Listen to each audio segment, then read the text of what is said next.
Hey everyone's JackelWolf coming at you with another 5 minutes. That's how I did it. Now, you may be looking around this room here and thinking to yourself, well, this does not look like your Sky Factory 3 world, and you would be absolutely correct.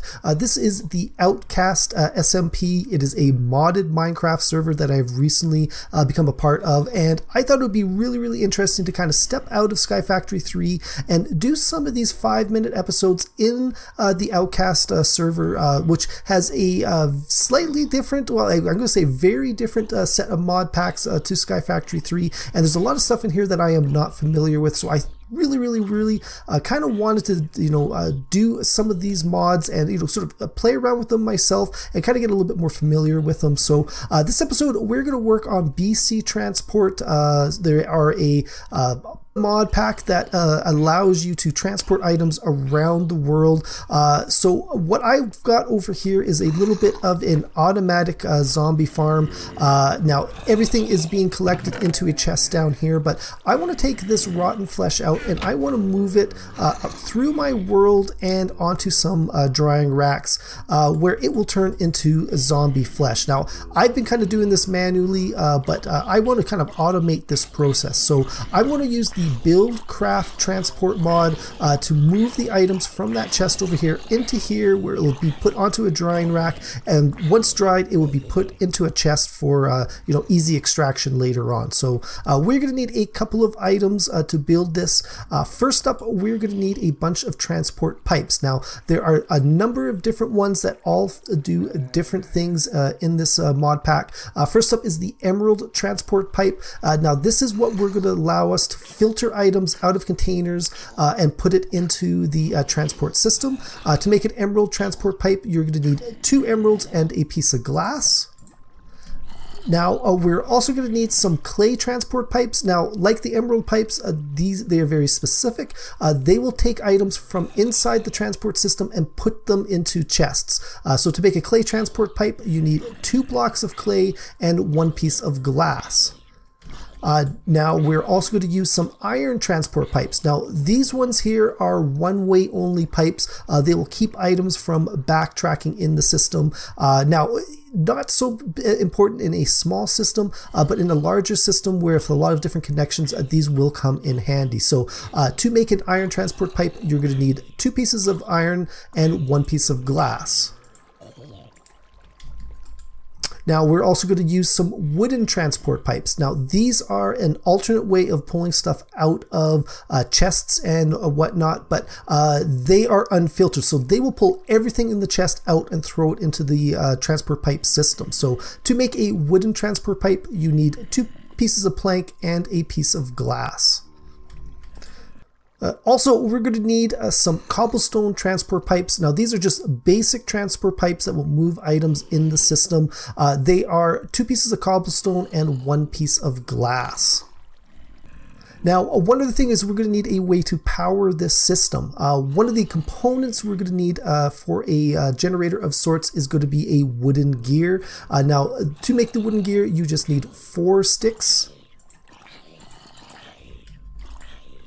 And we're going to take that wooden gear, we're going to place it into the crafting table here, and this will get us a redstone engine. Now a redstone engine is simply 3 oak planks, a piece of glass, a piston, and 2 of those wood gears. Now I've pre-done up a couple of them because we're going to need to power a couple of different items in this system. And last but not least, because we're going to use the drying rack system, we're going to need a drying rack. Now this is just 3 half slabs in a crafting table. We'll get that drying rack. So before I get too far into building the entire operation here, I'm going to build a small little mock-up for this video just as a little bit of a demonstration. So we're going to start with a storage crate. This is going to represent the storage point over there, and it's going to contain multiple items. So I'm just going to take some stuff, I'm going to throw it in here. Let's reserve 1 piece of rotted flesh that we're going to need to filter this out.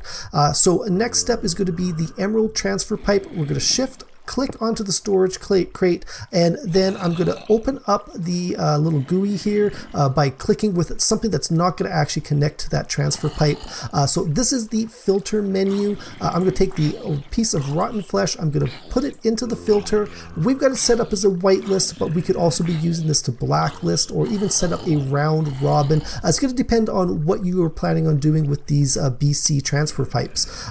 Next up, we're going to take a piece of cobblestone transfer pipe. This is going to be the sort of workhorse of the whole system. It's going to do most of the carrying around the factory area here. Now, next up, we're going to take a clay transfer pipe. This is something that's going to put items into the storage area. So what we're going to set up here is another storage crate. Now, I could start with just one crate, but the way my system is going to be set up, I want an area that's going to keep a backlog of all the zombie flesh, because the whole drying process does take quite a bit of time, so I don't want things sort of backing up and sort of spilling out over the top. So I got a storage crate here that will hold extra items.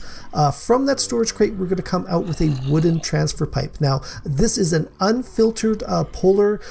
It will pull anything out of that chest and put it into the transfer system, but because we have already filtered them out, we know that everything in this chest is going to be rotted flesh. So next up, we're going to take a clay transfer pipe. This is going to put items into other storage containers similar to the one over here, except in this case, the storage container is going to be a drying rack. Now, if we put that right on the wooden transfer pipe, the stuff would just keep flowing out and it'll just sort of pile up on the floor. This will give us a little bit of a block, and we'll start sending items back into this storage crate over here.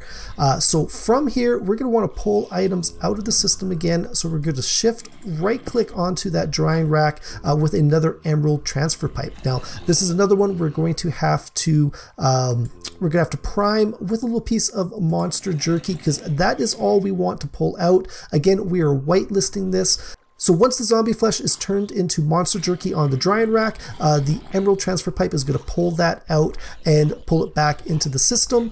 From here, we're going to go with another clay transfer pipe, and we're going to go with our final storage crate. Now, this is going to house all of the Monster Jerky. So one thing that we haven't done yet is we haven't set up the Redstone Engines. Now, they need to go under anything that is pulling from a storage crate, and they're all going to need some sort of redstone signal. So we're going to flip that one.